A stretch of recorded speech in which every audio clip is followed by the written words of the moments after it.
So dito meron tayong table ng mga recommended na lux sa court ng ng ating indoor lawn tennis. So may nakalagay dito 600 lux, that is the principal playing area, and the other one naman is 500 lux pagdating naman sa total playing area. So tingnan muna natin pagdating dito sa total playing area, we have 500 lux and that is 500 lumens per square meter. Ang choices kasi natin nasa foot candles and that is lumens per square foot. So convert natin, in 1 meter there are 3.281 feet. So raise natin sa 2 para maging lumens per square foot. So yung 500, we are just going to divide 3.281 raised to 2. And ang answer nito is 46.45. So approximately 46.45 lumens per square feet or the foot candle. Kung gagamitin nyo naman yung 600, that will be 600 divided by the conversion, di ba? So 55.7 naman. So sa ating choices, let us approximate 46 as 50 foot candles. Letter D.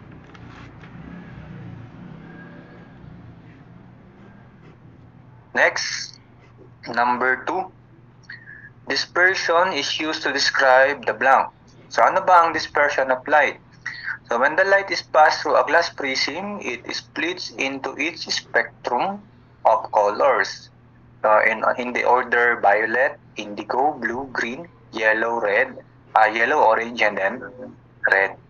So sino ba dito ang nasa choices? So this is the process of light.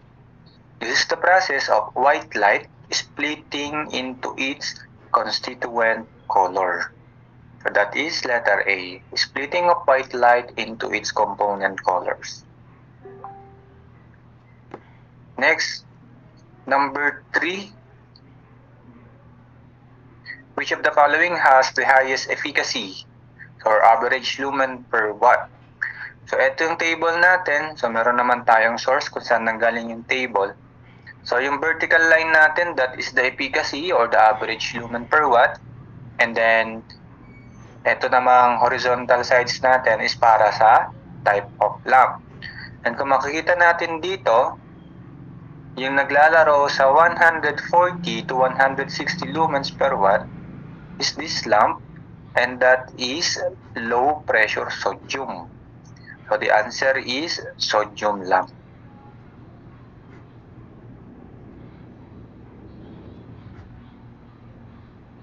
Next, number 4. Blank provides lighting only over a relative small area occupied by the task and its immediate surroundings. So meron tayong dito, general lighting installation provide an approximately uniform illuminance over the whole of the working plane. Kapag naman localized lighting system provide illuminance on general work areas with simultaneous reduced level of illuminance in adjacent area. So pare-parehas yung level ng illuminance. Pero pag naman local lighting system, it provides illuminance for relatively small areas incorporating visual tasks. So that is local lighting system. So based on our figure, yung local yung nasa baba. Diba kada area merong sari-sariling illuminance.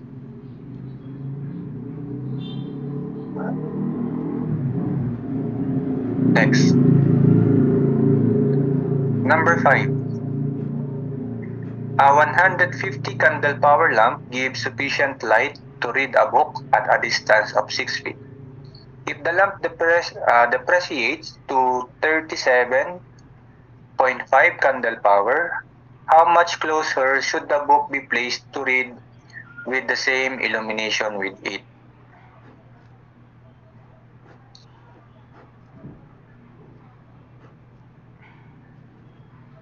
So meron tayong original condition dito.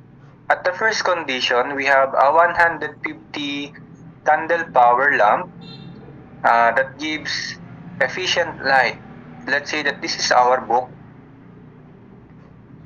So ito yung book natin, and the distance of the book is 6 feet. So that is the distance na kung saan there is a sufficient light sa ating book. Ngayon, the lamp depreciates. So syempre kapag nag-depreciate ang lamp, didilim yan. Kaya ang naibibigay na lang yung lumens or intensity ay 37.5 candle power. Siyempre kung magkaparehas pa rin yung layo niyan sa condition number 2 and 1, mas madilim na yung mararanasan ng book kasi nga nag-depreciate na siya. So para mas lumiwanag, di ba, by common sense or by observation, kailangan ibaba natin. Kailangan ilapit natin yung distance nila sa isa't isa. Or in our problem, ang question kasi is gaano kadami ang ibababa, di ba? Para nang sa gayon, yung makukuha nating illuminance sa number 1 ay kaparehas pa rin no sa number 2. Hindi magbabago yung illumination. No, hindi didilim. Ang tinatanong ng problem is gaano kalapit. How much closer? Gaano mas kalapit? So ito yung hinahanap. Gaano natin ibababa yung ilaw para kung ang original ay 6 at ibababa siya ng x, ang natitirang distance dito ay 6 minus x. Now this will be our distance number 2 and distance number 1 na kung saan sa dalawang distances na yan, parehas ang illumination. So if we have the same illumination E1 and E2 and the formula of E is I over D square. So meron tayong I1 over D1 square equals I2 over D2 square. So let us find the value of x. At the first condition, we have 150 candle power and the distance number 1 is 6. Samantala, sa condition number 2, 37.5 na lang yung candle power and the distance between the objects, the lamp and the book is 6 minus x. So raised to 2.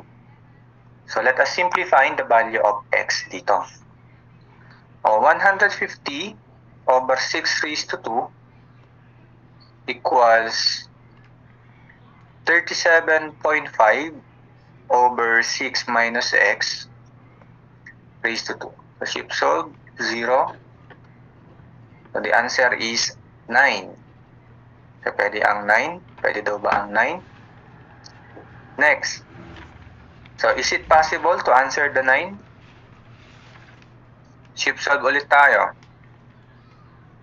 So kapag 0 kasi 9, but the answer here is, try natin yung 3. But the answer is 3. So kung hindi ninyo mapalabas yung 3, kailangan natin siyang gawin quadratic equation. Bakit hindi pwedeng tanggapin si 9? Because the original distance is 6. Hindi pwedeng bababa mo yan ng 9, 6 lang naman yung total na height na pinanggalingan ng ating bumbilya. So ang i-accept lang natin na answer is si 3 feet.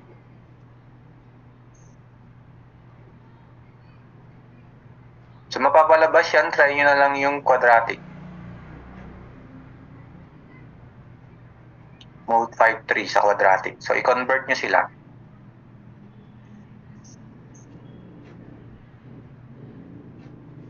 Number 6,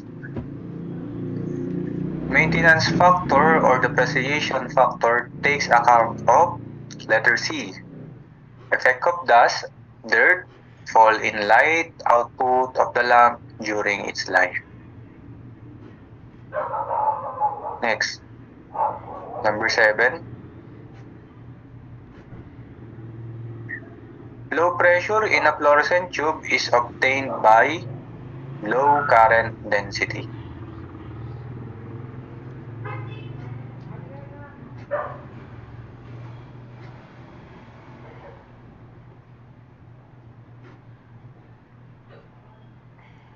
Number 8. A building 25 meters long and 18 meters wide is to have a minimum illumination of 56 lumens per square meter. Electric lamps of efficiency 10 lumens per watt are to be suspended 3 meters above the floor, the space over height ratio being 1. If the coefficient of utilization is 0.6 and the maintenance factor is 0.8, calculate the number of fittings required and the rating of each fitting in watts. So gamitin muna natin yung formula na illumination is equal to flux over area, and if there is a given CU, coefficient of utilization and maintenance factor, i-multiply natin yun, di ba? So try natin to. So ang ating room, yung building natin, ang nire-require na illumination sa kanya is 56 lumens per square meter. And then maghanap tayo ng merong lumens, di ba, para sa ating flux. So this is our first given. The second given is the efficacy, 10 lumens per watt. So pwede nating sabihin dahil nasa kanya yung lumens, so yung flux natin will be 10 lumens per watt. Kaya dapat mag-multiply tayo ngayon dito ng total power para mag-cancel yung watts. So baka ayun yung makukuha natin sa first formula. Diba? So yung area naman ngayon is 25 by 18 square meters.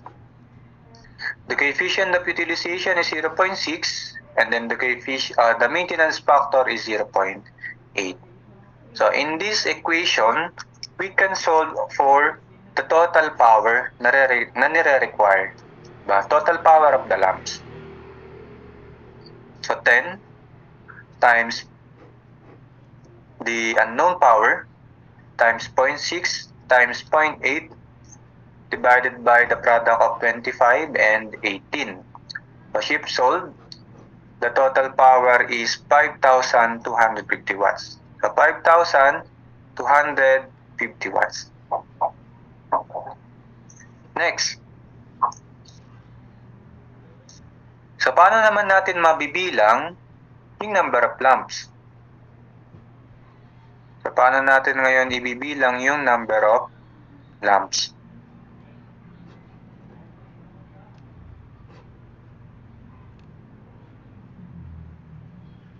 Maglagay tayo ng space to height ratio.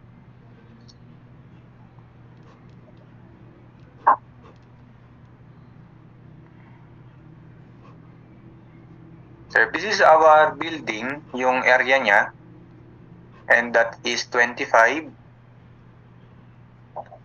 by 18 meters. So sabi dito, yung ratio ng space over height must be equal to 1. And what is the height of the floor? What is the height of our ceiling? So binigay 3 meters above the floor, and then ito nga yung ratio. So palitan natin ngayon yung height ng 3, and this will be equal to 1. Therefore, meron tayong spacing na 3 meters. So para mabilang natin yung number of lamps dito, i-divide natin siya by 3. So yung 25 over 3 times 18 over 3. So that is the spacing, di ba? So ilang lamps yung kasya diyan? So yung lamps natin is 25 by 18 over 3 times 3 or 9. So 50 lamps. So 50 lamps ang makikita natin dito. So sino lang ba dito yung merong 50? Di ba si letter C? So i-answer na natin si letter C. So pakita naman natin ngayon ano yung rating ng lamp. So kung ang total power is 5,250 watts and we have 50 lamps, may papakita natin dito na sa kada isang lamp, so 5 to 50 divided by 50 ay mayroong 105 watts. So 105 watts per lamp.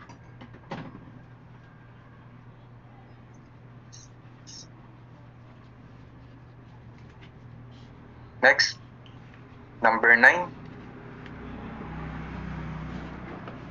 Our workroom, 33 meters long by 13 meters wide, is illuminated by means of 10 lamps suspended 3 meters above the working plane.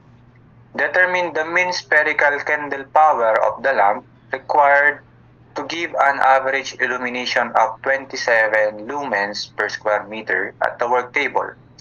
Assume that 25% of the total light falls on the working plane.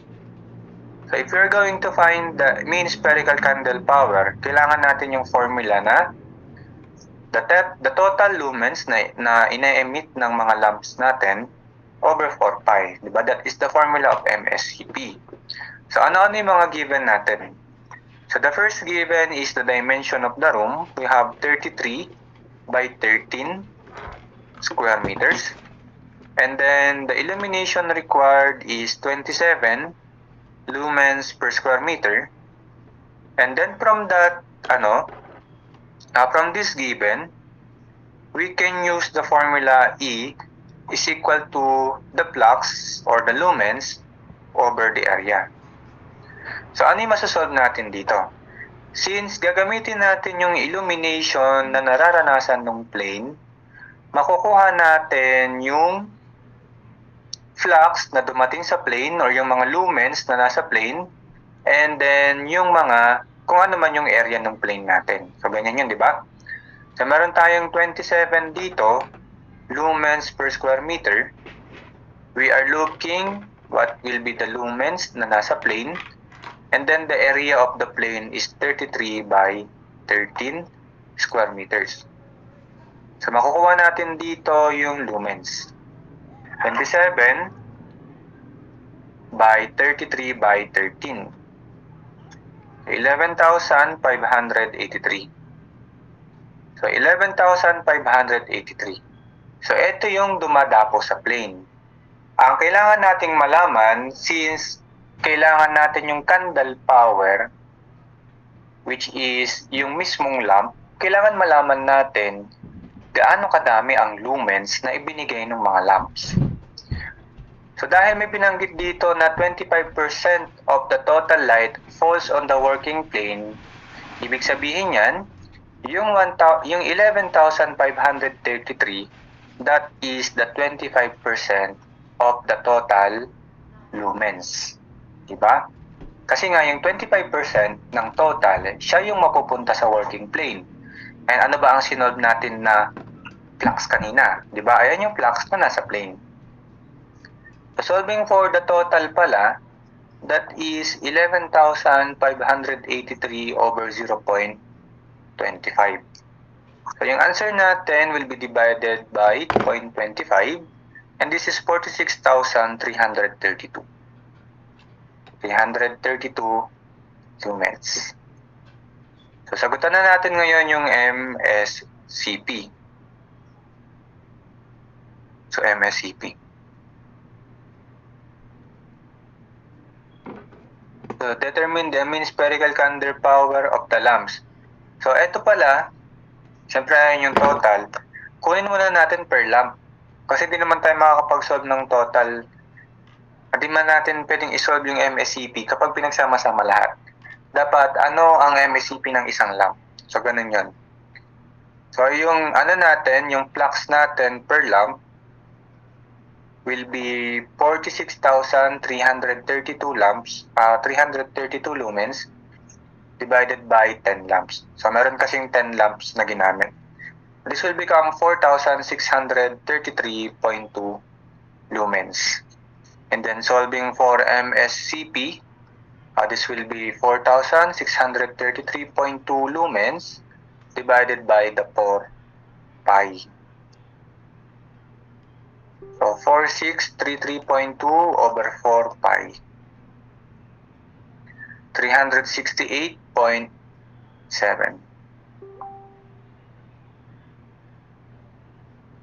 Approximately letter C.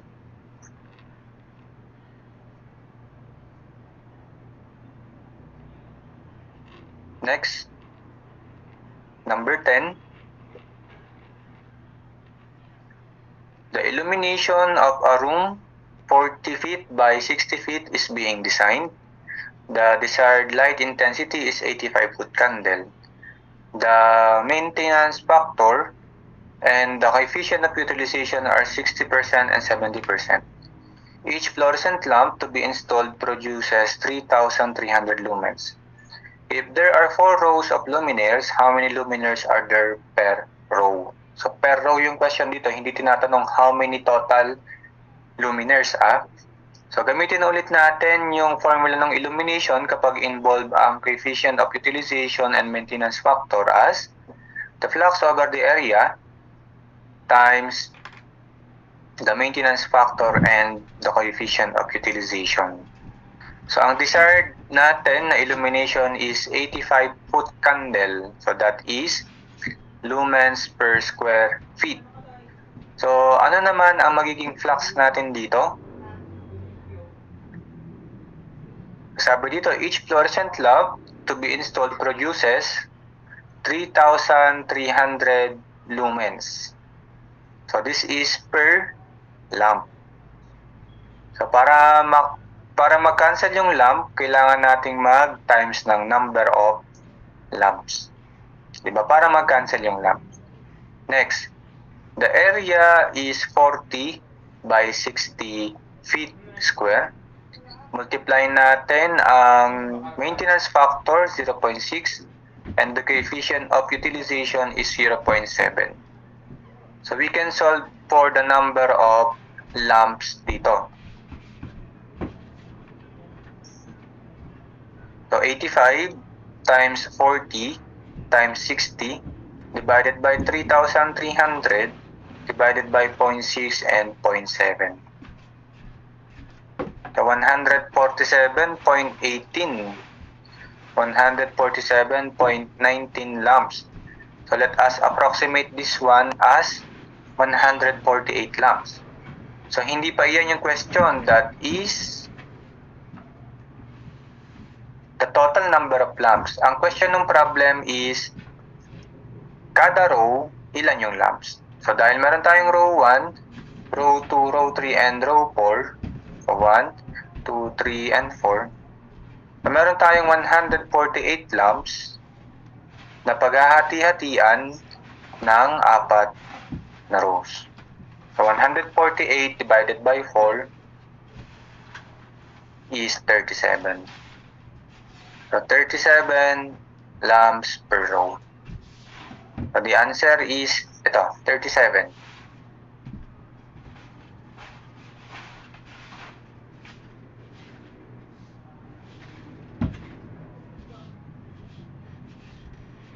Next, number 11. The total internal reflection can occur when light passes from one medium to another. So, nangyayari kasi yung total internal reflection kapag ang light ay nag-travel from more optically denser volume to a less optically denser volume. So, the answer is higher index to lower index of refraction.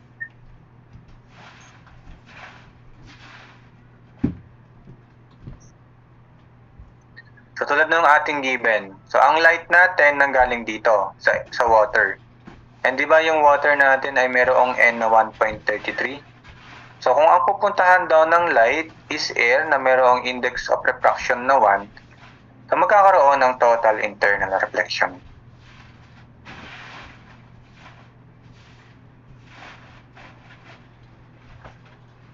Number 12.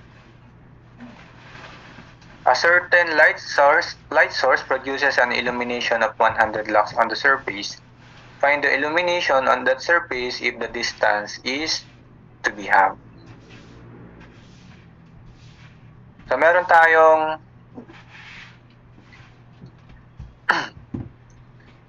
tayong E is equal to I d square. A certain light produces an illumination of 100. So sa ating condition number 1, there is 100 I over d1 square. At condition number 2, hinahanap na natin ngayon yung E. And yung I natin is same. Diba? Kasi hindi naman nagbago ng ng light source, hindi nagbago ng bumbilya. And ang distance number 2 natin ngayon is kalahati ni distance number 1. At dahil nakita natin that the I is same, we can say that I1 is equal to I2.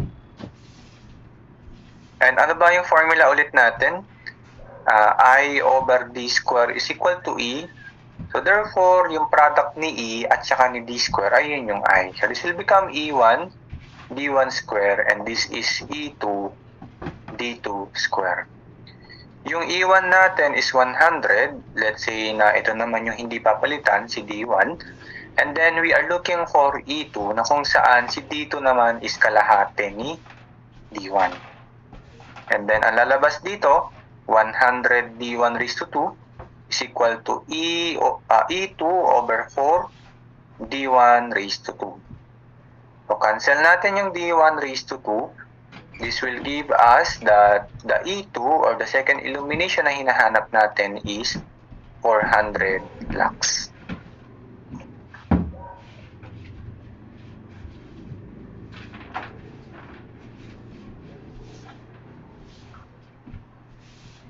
Next, number 13. How much should 100 lamp be lowered to double the illumination on the object, which is 70 centimeters under it? Originally, this is our bulb, this is the object, and the distance between them is 70 centimeters. So ito ay makakaranas ng illumination number 1. Next, sabi ng problem, kailangan ibaba natin yung lamp. And the question of the problem is, gaano kababa yon yung ibababa niya? So what is the value of x? So kung ang total nila is 70, ang natitirang distance na lang ng ilaw to the object is 70 minus x. Kasi nga ibabawas natin yung x na answer natin. And ano daw ang mangyayari sa pangalawang illumination? So, kailangan we have to double the illumination. Yung pangalawang illumination must be 2 times nung una. So, let us use this formula. So, if E2 is 2 times nung E1, we can say that the E2 is I2 over distance number 1 raised to 2. And then, dalawang beses nung E1, which is I1 over distance number 1 raised to 2. So, can we cancel the value of I? Yes, di ba? We can cancel the I if they have the same source. Kung hindi nagbago yung lamp. Hindi naman nagbago yung lamp, ibababa lang natin yung mismong lamp na yon. So the distance number 1 now is 1 over 70 raised to 2. That is equal to 2 times 1 over 70 minus x raised to 2. So, kapag nag-shift solve tayo dito, ayun na yung x na hinahanap natin. Kasi ang question kasi, ano ang kailangang ibaba? So, hindi tinatanong ng problem, ano ang bagong distance? Ang tinatanong ng problem, ano ang kailangang ibaba? So, 2 over 70 minus x raised to 2. So, shift solve, magbigay tayo ng isa sa mga choices, 20.5.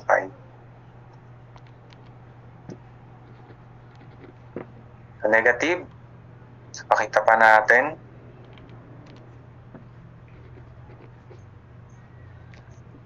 So, baliktad pala tayo, sorry. Yung E2 natin, siya yung mayroong distance na 70 minus x. So, this will be 70 minus x. And ito naman yung 70. Sorry, baliktad. So, this is our condition number 1, di ba? And ito naman yung 2. Palitan na lang natin nasa taas. Ito ngayon ang mayroong 2 and ang isa naman yung mayroong 1. Shift solve. 20. So, 20.503.